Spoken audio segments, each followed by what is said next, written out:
అందరికీ నమస్కారం. ఈరోజు కథ పంతం ప్రేమ పార్ట్ 75.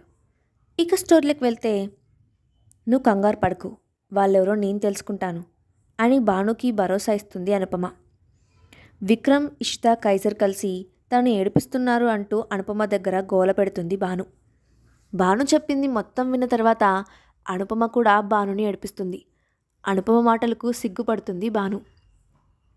బాబీతో బ్రేకప్ చేసుకోమని వార్నింగ్ ఇచ్చావా అని భాను అడిగిన ప్రశ్నకు విక్రమ్ సైలెంట్గా ఉండటంతో విక్రమ్ను చెప్పాల్సిందే అంటూ పట్టుబడుతుంది భాను. మనం మిస్ చేసింది ఇదే అంటూ మొబైల్ను మాహిర్కి ఇచ్చాడు యుగ్.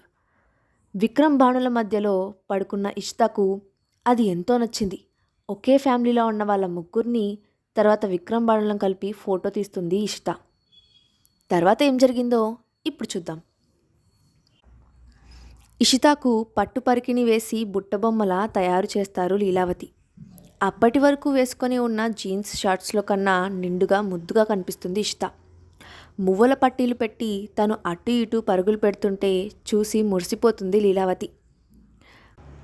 లీలామా, ఇది నా జుట్టు లాగేస్తుంది, ఇది నాకు వద్దు అని మెడలో వేసిన చైన్ జుట్టులో చిక్కుకొని పోవడంతో దాన్ని పట్టుకొని పీకేస్తూ అదోలా ముఖం పెట్టుకొని చెప్పింది ఇషిత. ఇష్టపడుతున్న తిప్పలు చూసి మురిసిపోతూ, నువ్వు దీన్ని అస్తమాను ఇలా లాగుతూ ఉంటే ఇలానే ఓడిపోయి చిక్కుకొని పోతుంది అంటూ లింక్ సరిచేసి గులాబ్ జామున్ను బౌల్లో వేసి ఇషితాకి ఇచ్చింది అనుపమ. ఆ బౌల్ తీసుకొని హాల్లోకి పరిగెత్తింది ఇషిత. ఇషు, నువ్వు స్పీడ్స్ బాబాకు పెట్టడానికి వీల్లేదు అని అరిచింది లీలావతి. బయటకు వెళ్ళిన ఇషిత ముసిముసిగా నవ్వుతూ ధర్మేంద్ర పక్కన సెటిల్ అయ్యి బౌల్ను ధర్మ ముందు పెట్టి చిన్నగా నవ్వింది. అంతలో లీలా మాట వినిపించడంతో ష్ అంటూ ధర్మ వైపు చూస్తూ చూపుడు వేలును చూపించింది. అంతలో ఎవరో తన చెవి మెలిపెట్టడంతో వెనక్కి తిరిగి చూసింది.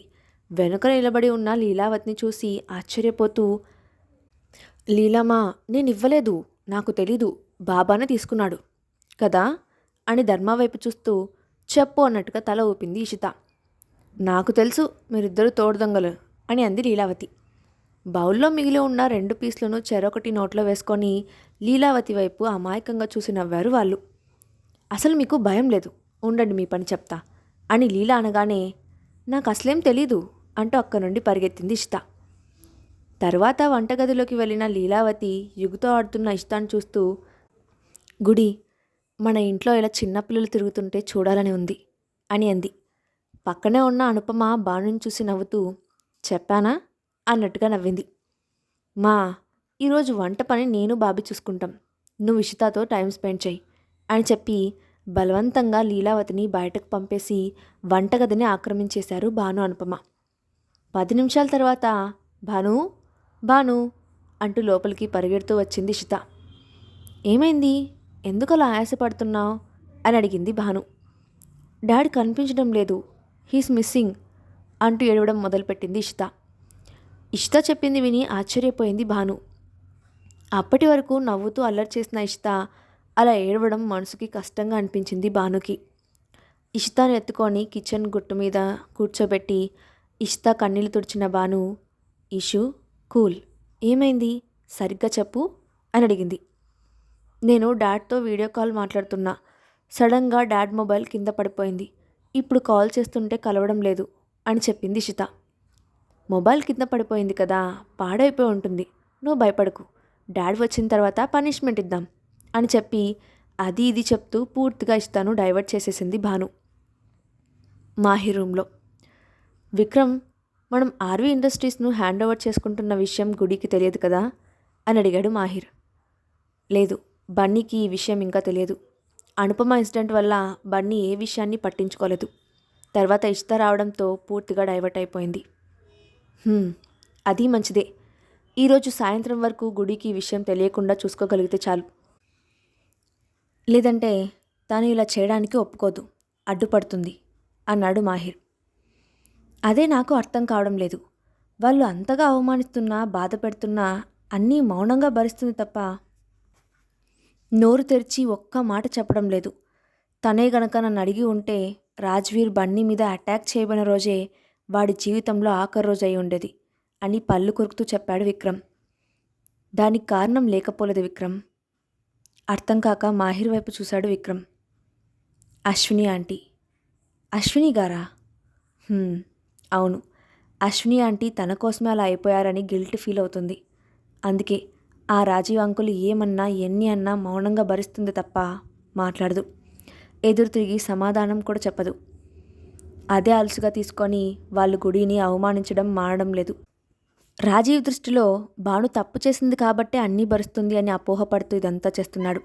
దాన్ని అలుసుగా తీసుకొని రాజ్వీర్ విర్రవీగుతున్నాడు. ఇప్పుడు మనం ఇదంతా ప్లాన్ చేస్తున్నామని తెలిస్తే తప్పకుండా మనల్ని ఆర్వీ ఇండస్ట్రీస్ను హ్యాండ్ ఓవర్ చేసుకొనివ్వదు గుడి.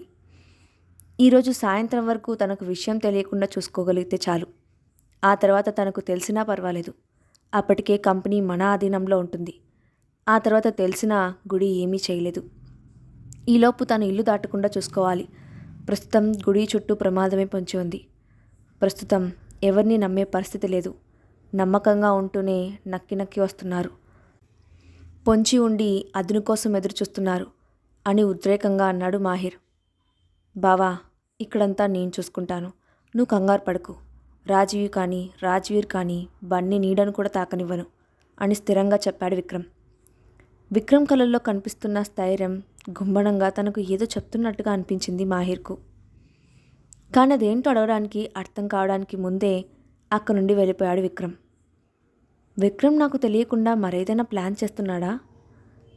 కానీ నేను అడిగినప్పటి నుండి గుడిని వదిలి అడుగు కూడా బయటకు పెట్టలేదు కదా అని తనలో తాను ఆలోచించుకున్న మాహిర్ వెంటనే సెక్యూరిటీ టీమ్ చీఫ్కి కాల్ చేశాడు. Hello sir. నిన్న మేము మ్యాన్షన్కి తిరిగి వచ్చిన తర్వాత నేను యుక్ కాకుండా వేరే ఎవరైనా ఇంటి నుండి బయటకు వెళ్ళడం కానీ రావడం కానీ జరిగిందా అని అడిగాడు మాహిర్. లేదు సార్, నిన్న మధ్యాహ్నం మీరు వచ్చిన తర్వాత మళ్ళీ సాయంత్రం మీరు ఇంకా యుక్ సార్ మీ పర్సనల్ టీం మాత్రమే బయటకు వెళ్ళారు. ఇష్తా పాపను కూడా యుక్ సారే ఎయిర్పోర్ట్కు వెళ్ళి తీసుకొని వచ్చారు అని క్లారిటీ ఇచ్చేశాడు సెక్యూరిటీ చీఫ్. కొంచెంసేపు ఏదో ఆలోచించుకున్న మాహిర్ రెడీ అయ్యి ఆఫీస్కి వెళ్ళిపోయాడు. మధ్యాహ్నం అవుతుండగా సెక్యూరిటీ టీం నుండి కాల్ వచ్చింది. వాళ్ళు చెప్పింది విన్న భాను ఓకే లోపలికి పంపించండి అని చెప్పి కైజర్ దగ్గరకు వెళ్ళింది. భాను లోపలికి వెళ్ళిన కొన్ని నిమిషాల తర్వాత ఒక 35 నుండి 40 సంవత్సరాల మధ్య వయసున్న ఒక వ్యక్తిని తీసుకొని ఆ రూమ్లోకి వచ్చాడు కేర్ టేకర్. అతన్ని చూడగానే కైజర్ ఎక్స్ప్రెషన్స్ మారిపోయాయి. అతన్ని చూసిన భాను సుహాస్ ఎక్కడా అని అతన్ని తీసుకొని వచ్చిన కేర్ టేకర్ను అడిగింది. కేర్ టేకర్ కన్నా ముందే స్పందించిన ఆ వ్యక్తి ఐఎమ్ గురునాథ్, సుహాస్ లీవ్లో ఉన్నాడు, అందుకే నేను వచ్చాను అని అన్నాడు. గురునాథ్ను చూస్తూ చాలా అన్కంఫర్టబుల్గా ఫీల్ అవుతున్నాడు కైజర్. వాట్, లీవ్లో ఉన్నాడా? అవును. అయితే మరెప్పుడు వస్తాడు అని అడిగింది భాను. సుహాస్ ఎమర్జెన్సీ అని లీవ్ పెట్టాడు, కానీ ఎప్పుడు వస్తాడని చెప్పలేదు అని అన్నాడు గురునాథ్. అతన్ని సూటిగా చూసిన భాను కానీ నేనెప్పుడూ మీ గురించి వినలేదు అని అంది. తను నా అసిస్టెంట్, నా అండర్లోనే సుహాస్ ఈ సింహాన్ని ట్రీట్ చేస్తున్నాడు. కానీ సుహాస్ మీ గురించి ఎప్పుడూ చెప్పనే లేదే అని అంది భాను. అక్కడ జరిగేది అంతా పక్కన నిలబడి చూస్తున్నాడు విక్రమ్. స్వయంగా నేనే ఇక్కడికి వస్తే నువ్వేంటి నా అసిస్టెంట్ కోసం అడుగుతున్నావు అంటూ భాను మీదే అరిచేశాడు గురునాథ్. సరే అయితే రిపోర్ట్స్లో ఏమని తెలిసింది అని అడిగింది భాను. ఆల్మోస్ట్ అంతా ఓకే, కానీ రీసెంట్గా తన రిబ్స్కు గట్టి దెబ్బ తగలడం వల్ల ఇంటర్నల్గా ప్యాటల్ ఆర్గాన్స్లో కొన్ని ప్రాబ్లమ్స్ తలెత్తే అవకాశాలున్నాయి. అందుకే జస్ట్ ఒక మెడిసిన్ ఇస్తే సరిపోతుంది అంటూ తన బ్యాగ్లో నుండి ఒక వెయిల్ను బయటకు తీసి దాన్ని సిరంజిలోకి ఎక్కించి కైజర్కు ఇంజెక్ట్ చేయడానికి దగ్గరకు వచ్చాడు గురునాథ్.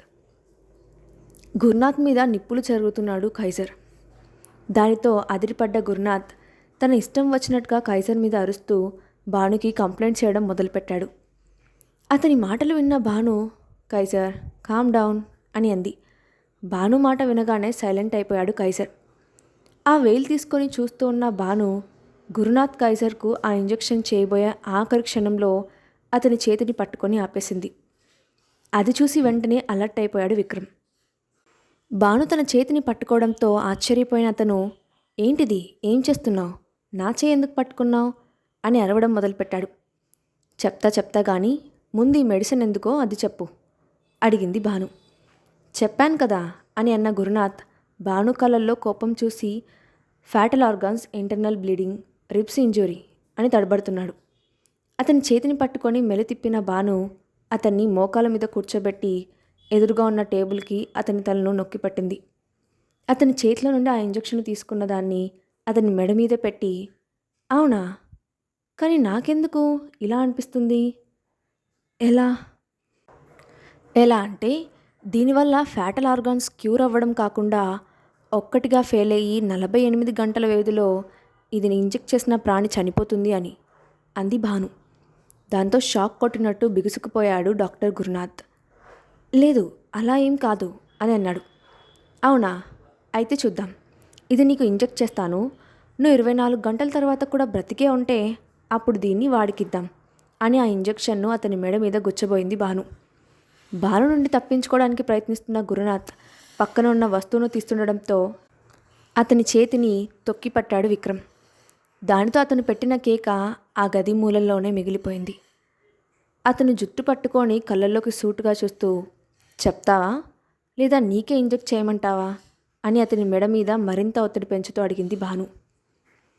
తర్వాత ఏం జరిగిందో, ఇంతకీ గురునాథ్ ఎవరో, సుహాస్ ఏమయ్యాడో నెక్స్ట్ పార్ట్లో చూద్దాం.